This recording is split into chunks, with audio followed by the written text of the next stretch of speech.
Hi folks, and welcome back. Today we're going to do an athlete's guide on nutrition. Rather than looking at just our technique, we're going to look inwards and see how we fuel our bodies.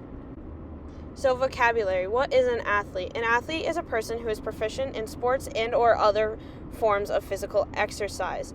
The nutrition behind it is the process of providing or obtaining the food necessary for health and growth. As an athlete, we always want to make sure we are fueling our bodies properly, so we'll look at that in the next slide. So on this slide, we're looking at what a balanced diet looks like. On the right, we've got our basic good carb pyramid. At the top, what you want to fill your plate most with is your leafy and colorful greens, which would be your vegetables. And then next, you want your fresh fruits, berries, and nuts. After that, your sweet potatoes, yams, and pumpkin, just for examples. And then whole grains, which would be your pastas or your rice, and then potatoes.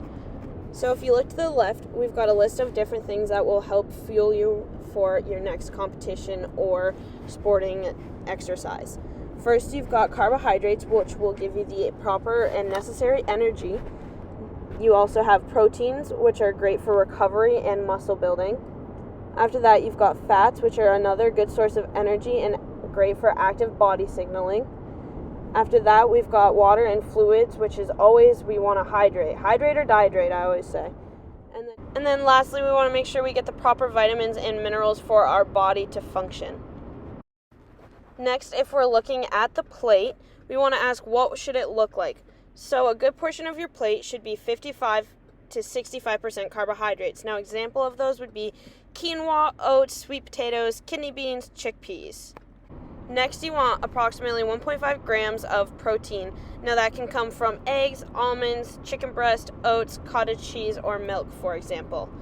And then lastly, you want around 30% of your plate to be healthy fats. That could be mixed with vegetable oils like canola oil or sunflower oil, and then you want various nuts, seeds, and fish. Now, if you're looking for a really good tool on serving size, your hand is the perfect thing. It's always with you. A serving size of protein is equal to your palm. A serving size of vegetables is equal to a fist. Serving size of carbs is equal to one of cupped hand. And then a serving size of fats is equal to your thumb.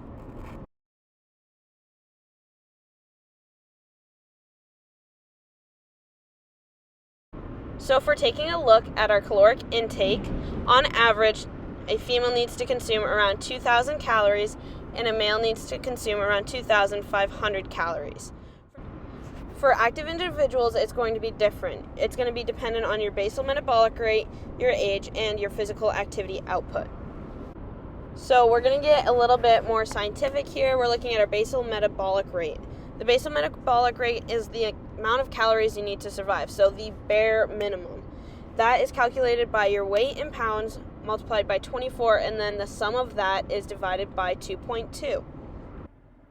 For a moderately active person, you're going to multiply your basal metabolic rate by 1.7. For a high active individual, it's going to be multiplied by 1.88. Here are a few examples. So for a moderately active individual, that would be jogging, brisk walking, low-impact aerobics, or moderately intense exercise. So as a moderately active individual, you can say you weigh 150 pounds, you're going to multiply that by 24, divide by 2.2, then you're going to get 1,636. You're going to multiply that by 1.7. That's going to equal 2,782. And now that number that you get at the very end is the required caloric intake at a bare minimum for the expenditure of physical activity. Now, for those who are highly active, which is aerobic activity, highly intense training, or sports, you're going to want to make sure you are multiplying your basal metabolic rate by 1.88. So again, if you're 150 pounds, you multiply that by 24, divide by 2.2, you get the same number, 1,636. You're going to take that number and multiply it by 1.88. You then get 3,076, which is your required caloric intake for the amount of physical activity you are expending. Number one rule, we always want to be hydrated. This is such a biggie. We want to make sure we're drinking fluids before, during, and after our exercise. We want to be drinking water and different types of electrolytes on the daily. So the first thing we want to look at is different factors that can increase our loss of fluids, which is humidity and temperature. Our surroundings and environment is incredibly crucial to how much water we lose.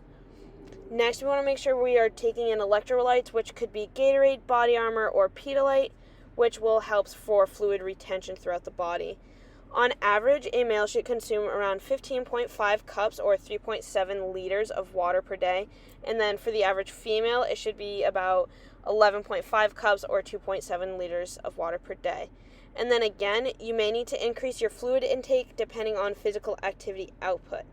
If you look to the right of the screen, we have this picture and it asks, are you drinking enough water? Now these colors, you might already know, we're looking at your pee. The ideal color is in the top part. We want to make sure it's as clear as possible. That means you are very hydrated. The lower you get and the more yellow it is, and it'll start smelling more potent as well, the least hydrated you are. So we want to make sure we're drinking water and we want to aim for that clearer pee. That's the easiest way to indicate if you are hydrated. So I want to thank you guys for sitting through my little TED Talk on nutrition. I hope you enjoyed it. If you have any questions, please feel free to reach out, and I look forward to seeing you all next week.